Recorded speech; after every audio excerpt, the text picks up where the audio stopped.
Atosh Ahmed Ibrahim says he'll never forget the day a car bomb nearly killed him.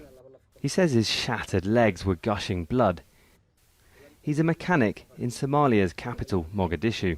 It was in the morning when a client brought me his car for repairing.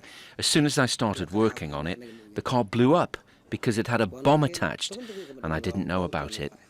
It's here in the street right outside Atosh's home that him and other mechanics work on tuk-tuks, cars and bikes, and it's right here that the bomb went off. He would have joined the other hundreds of Somalis who die in armed conflict every year if it wasn't for one man. Dr. Ahmed Abdikadir Mohammed says he was tired of seeing people bleed to death, so he set up Somalia's only public blood bank funded by private donors. This is what inspired him 5 years ago.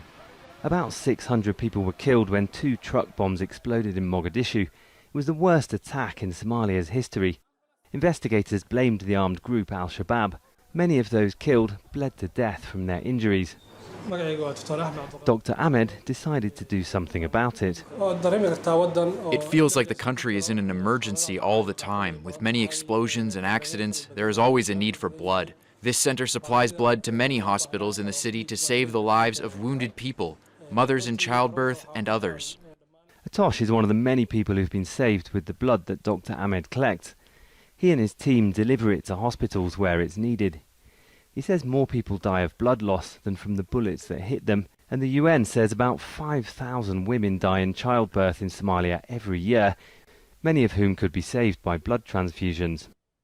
Moalim Rage Moalim is another one of the blood recipients. He says a doctor misdiagnosed him with tuberculosis and gave him strong drugs that destroyed his kidneys.